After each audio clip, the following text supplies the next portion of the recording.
咱继续来关心灾情，受到这大雨影响，嘉义县一直有灾情出现。这山区的车路呢，拢淹水水崩山，亲像这阿里山乡的达班公路，就这落瓜嘛，亲像水墙同款。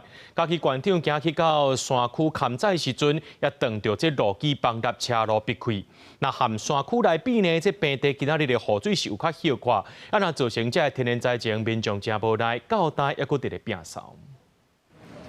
路面出现几条的严重逼损，嘉义县府官员去山区勘载，拄到惊险的瞬间。哇，规拢等你，吓死人！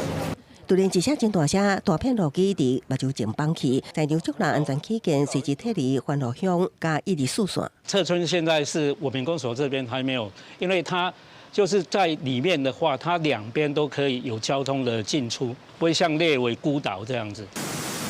土沙水飘落来，一直向道路冲洗。这款的景象伫阿里山乡的达邦公路常发生，路面也拢是落瓜梅。道路变作河流，文山乡加149路段，互串流的土沙水看过，受到大雨侵蚀，嘉义县真侪乡镇一流灾害。尤其山区道路至少有10外个所在，唔是积淹水，都是土石崩落。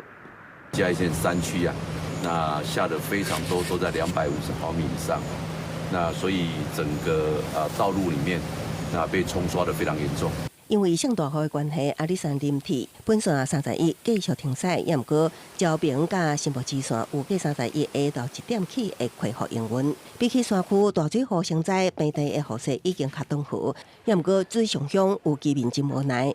前几日的大雨造成灾害，徛过到打也未清理完。像我睇到雨遮，我就进来，我就赶紧来看啊，对不对？而我这个动作没有做的话，就反出来了。